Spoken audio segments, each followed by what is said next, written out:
नमस्कार दोस्तों, मैं Balwan Singh BA geography classes सीखकर। दोस्तों, पिछली वीडियो क्लास में हमने देख लिया था, यानी कि भूगोल के बारे में कुछ परिचय लिया था हमने। भूगोल जो ज्योग्राफी शब्द है वो कैसे बना, किस भाषा के किस शब्दों से मिलके बना, उसका अर्थ क्या होता है, ऐसा हमने कुछ पढ़ा था। उसमें हमने ये भी पढ़ा था, यानी कि भूगोल शब्द सबसे पहले किस विद्वान ने लिया और भूगोल का जनक किसे कहा जाता है, या इस प्रकार के कुछ क्वेश्चन पढ़ लिए थे हमने। जैसे भौतिक भूगोल का जनक किसे कहा जाता है और मानव भूगोल का जनक किसे कहा जाता है, इस प्रकार के क्वेश्चन हम कुछ देख चुके हैं। चलो दोस्तों, देखते हैं, उसी कड़ी को आगे बढ़ाते हुए हम आज देखेंगे मानव भूगोल के बारे में ही पढ़ेंगे। यानी कि यहाँ मानव भूगोल का चैप्टर अपना चल रहा है, तो मानव भूगोल के बारे में आगे बढ़ेंगे कुछ। कि पहले हम पढ़ चुके हैं कि मानव भूगोल का जो जनक है वो किसे कहा जाता है। आधुनिक मानव भूगोल का जनक है वो फ्रेडरिक रेटजेल को कहा जाता है, जो कि जर्मनी के विद्वान थे। जर्मनी के अंदर कार्लोस नामक स्थान पर उनका जन्म हुआ था। उसका जो समय काल था वो 1844 से लेकर 1904 तक था। तो उन्होंने मानव भूगोल के बारे में बताया। यानी कि हमने पिछली वीडियो क्लास में पढ़ा था कि यूनान से शुरू हुआ अपना भूगोल, और भूगोल को एक विषय के रूप में देखा जाता था। लेकिन 17वीं शताब्दी के अंदर वारेनियस नामक एक विद्वान ने भूगोल के अंदर द्वैतवाद का सिद्धांत दिया।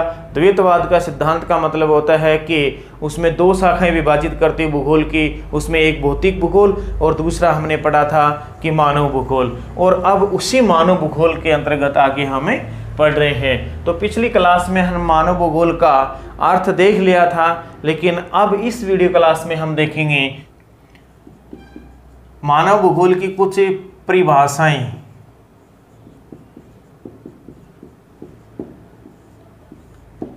ये जो पहला लेसन है अपना 12वीं क्लास का, इसमें से बोर्ड की परीक्षा में क्वेश्चन पूछे जाते हैं तो 1 या 2 नंबर का क्वेश्चन पूछा जाता है।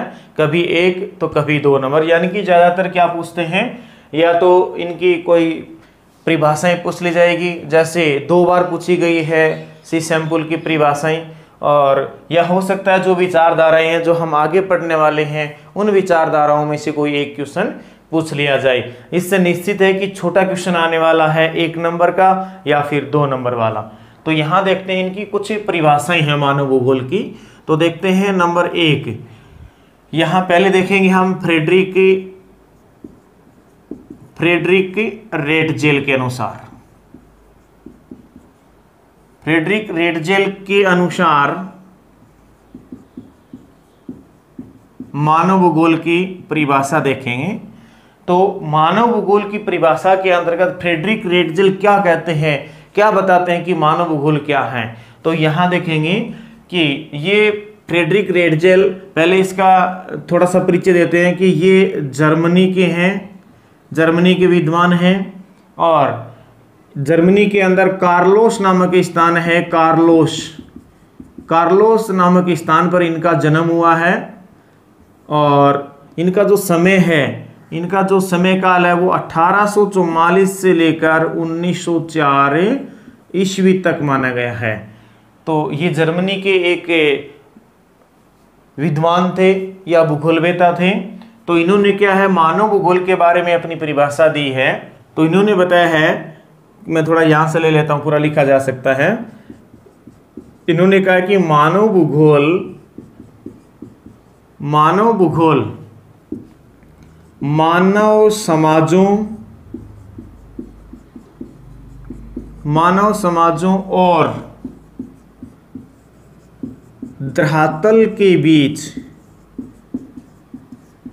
समाजों और धरातल के बीच,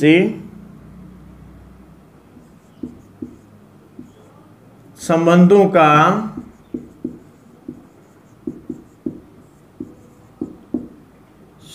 का संश्लेषित, यानी कि संश्लेषण करना, एक प्रकार से संश्लेषित अध्ययन है। संश्लेषित अध्ययन है।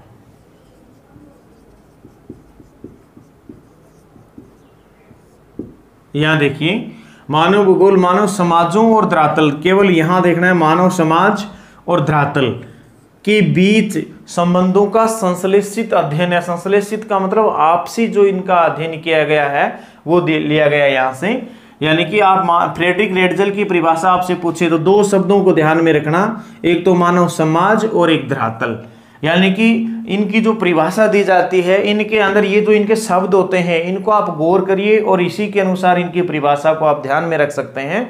और एक विशेष ध्यान रखें कि इनकी परिभाषा में जो शब्द कहे गए हैं उनमें कोई जोड़ तोड़ नहीं करें, यानी कि इन्होंने जो लिखा है वही आप लिखें। यानी कि अन्य प्रकार से यदि आप अपनी तरफ से कुछ जोड़ देते हैं या तोड़ देते हैं तो परिभाषा है वो पूर्ण नहीं मानी जाएगी।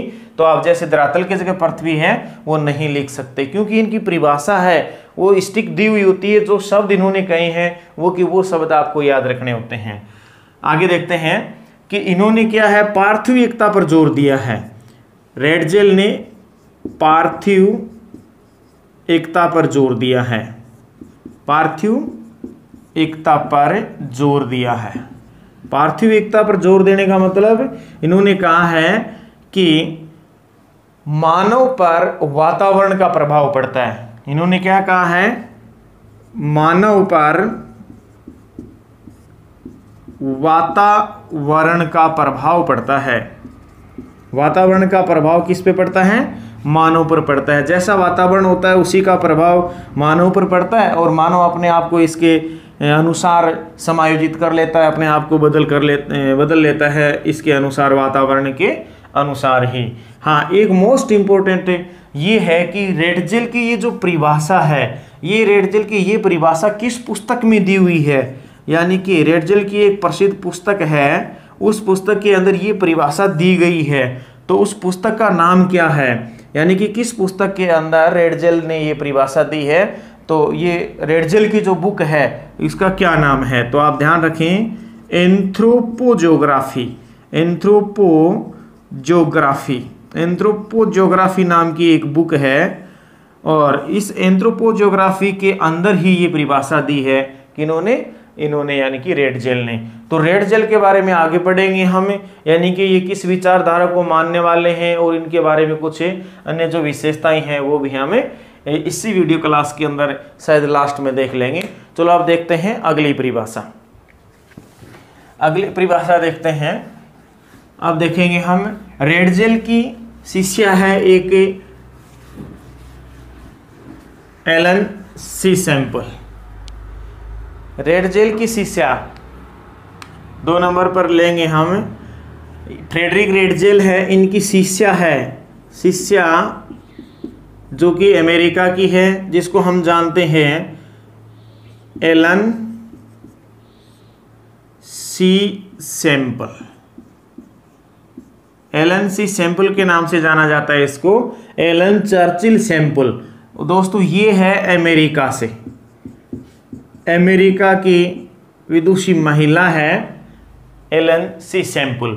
तो इसने भी क्या है, मानव भूगोल पर अपने विचार दिए हैं। ये भी रेडजेल की तरह नीतिवादी विचारक है कि ये विचारधाराएं अगले पॉइंट में हम पढ़ने वाले हैं। तो एलन सी सैंपल ने जो परिभाषा दी है वो 2-3 बार पूछी जा चुकी है मेरे हिसाब से। यहाँ देखते हैं कि कब कब पूछी गई है, इसकी 2016 और 2014। यानी कि एलन सी सैंपल की जो परिभाषा है ये 2014 में और 2016 में पूछी जा चुकी है। हो सकता है अब की बार फिर पूछ लिया जाए। तो निश्चित रूप से है कि इस पार्ट से 1 नंबर या फिर 2 नंबर का क्वेश्चन आने वाला है और वो इन परिभाषाओं से आने वाले हैं। चलो देखते हैं, लिखा है मानव भूगोल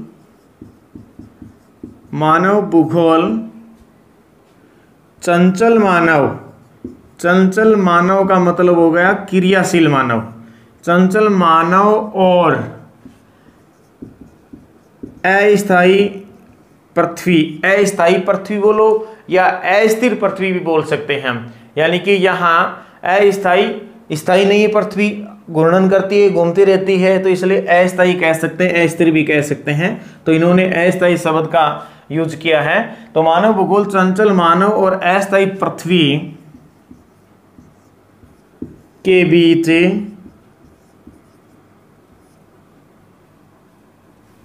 परंपरागत परिवर्तनशील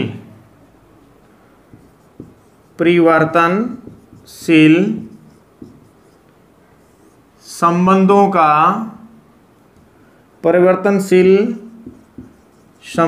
का अध्ययन है। यहां देखेंगे, फिर से देखिए कि मानव भूगोल चंचल मानव, चंचल का मतलब यहाँ क्रियाशील मानव, और अस्थायी पृथ्वी का मतलब होता है यहाँ की पृथ्वी वो स्थायी नहीं है। अस्थायी कहने का मतलब वो अपनी गतियां करती रहती है। तो इसमें आपको गौर करना होगा चंचल मानव और अस्थायी पृथ्वी के बीच संबंध। रेडजेल ने बताया था, यानी कि रेडजेल ने कहा कि मानव समाजों और धरातल के बीच संबंध, और इन्होंने बताया है चंचल मानव यानी कि क्रियाशील मानव और अस्थायी पृथ्वी के बीच संबंध बताए हैं। हाँ, सैंपुल ने क्या कहा है कि मानव के क्रियाकलाप पे का प्रभाव वातावरण पर पड़ता है। ये थोड़ा ध्यान रखें। इन्होंने कहा है कि मानव के क्रियाकलापों का प्रभाव है वो वातावरण पर भी पड़ता है। दोस्तों पहले बता चुका हूं कि ये जो सैंपुल है ये नियतिवाद के समर्थक है, और सैंपुल है और रेडजेल दोनों ही नियतिवाद के समर्थक है। ये हम पढ़ेंगे थोड़ा आगे। अगली विशेषता देखते हैं, हम इसकी परिभाषा देखते हैं। विडाल डी लाब्लास 3 नंबर पर देखते हैं। विडाल डी लाब्लास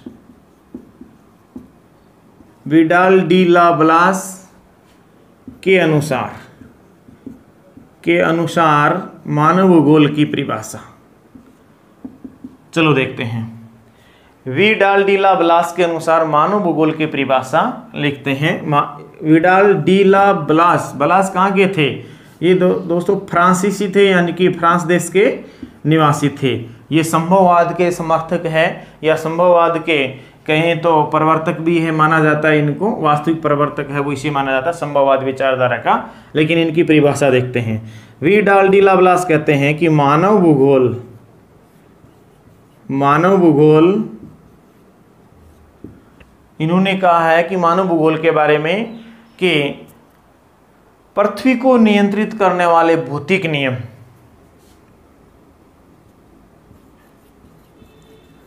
पृथ्वी को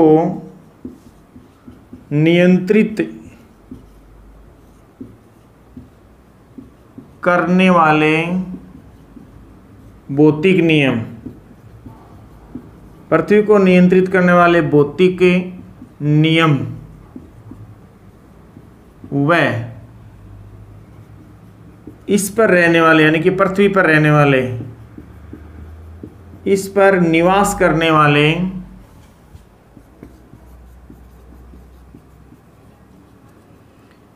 यानी कि पृथ्वी पर निवास करने वाले जीवों के पारस्परिक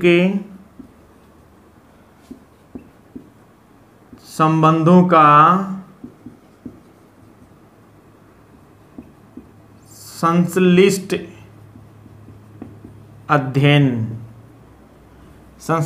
अध्ययन है। फिर से देखेंगे। मानव भूगोल पृथ्वी को नियंत्रित करने वाले भौतिक नियम व उस पर निवास करने वाले जीवों के पारस्परिक संबंधों का संश्लिष्ट अध्ययन है। कहने का मतलब ये परिभाषा दी है विडाल डी लाब्लास ने। विडाल डी लाब्लास है, ये संभववाद के प्रवर्तक है, जो आगे विचारधाराओं में हमें पढ़ने वाले हैं। चलो दोस्तों देखते हैं एक और चौथी परिभाषा देखते हैं डिकेन और पिट्स के अनुसार। डिकेन और पिट्स के अनुसार अपने बुक में ये 4 परिभाषाएं दी हैं, उनमें ये चौथी है। ये क्या कहते हैं? मानव भूगोल। मानव भूगोल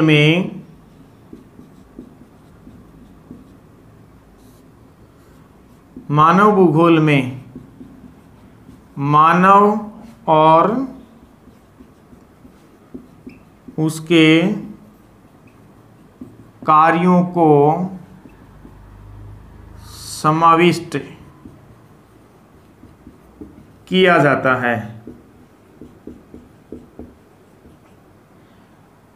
देखिए, डिकेन और पिट्स ने लिखा है कि मानव भूगोल में मानव और उसके कार्यों, यहां देखिए मानव और उसके कार्यों पर जोर दिया गया है, को समाविष्ट किया जाता है, यानी कि शामिल किया जाता है। तो यहां आपको दो शब्द पकड़ने हैं। इस परिभाषा में आप पकड़ोगे मानव और उसके कार्यों को, पीछे वाले थे भौतिक नियमों और उस पर निवास करने वाले जीवों को। उससे पहले चर्चिल ने तो परिभाषा दी थी, उसमें हम पढ़ेंगे चंचल मानव और अस्थायी पृथ्वी को। और फ्रेडरिक रेडजल ने जो परिभाषा दी उसमें हम मानव समाज और धरातल के बीच संबंधों को आपस में देखेंगे और उसे याद रखेंगे। तो दोस्तों, ये है इस मानव भूगोल की कुछ परिभाषा।